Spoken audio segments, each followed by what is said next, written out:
Hello বন্ধুরা, আমার চ্যানেলে আপনাদের সকলকে স্বাগত। অনেক দিন পর আবার আপনাদের কাছে এলাম। মাঝে করে শরীরটা খারাপ ছিল বলে আর আসতে পারিনি, ভিডিও করে ছাড়তে পারিনি।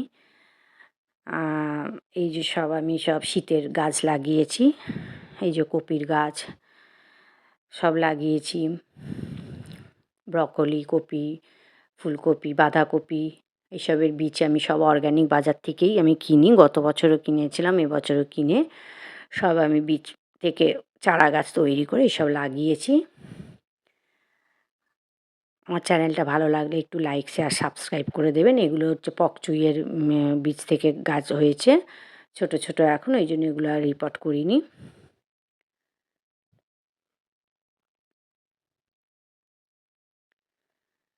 আর এই গাছগুলোতে আমি সব ওই ঝাঁটার কাঠি, তারপরে গাছের ডালপালা দিয়ে সব এই যে সব ঘিরে দিয়েছি, নাহলে বড্ড পাখিতে এসে কচি কচি গাছ তো সব খেয়ে যায়, ওই জন্য ওই সব ঘিরে দিয়েছি এগুলোকে।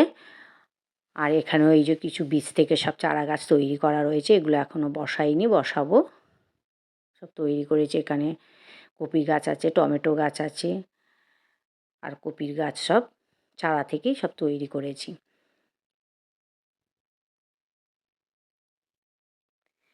আর কি কি বীজ কিনেছি এবারে দেখুন, একটু দেখিয়ে দিই। এই যে ব্রকলি কিনেছি, তারপরে ফুলকপি কিনেছি, পকচুই, এই যে পকচুইয়ের বীজ কিনেছি, আর এটা কড়াইশুঁটি বীজ কিনেছি, কড়াইশুঁটির বীজ, এটা এখনও আমার বসানো হয়নি।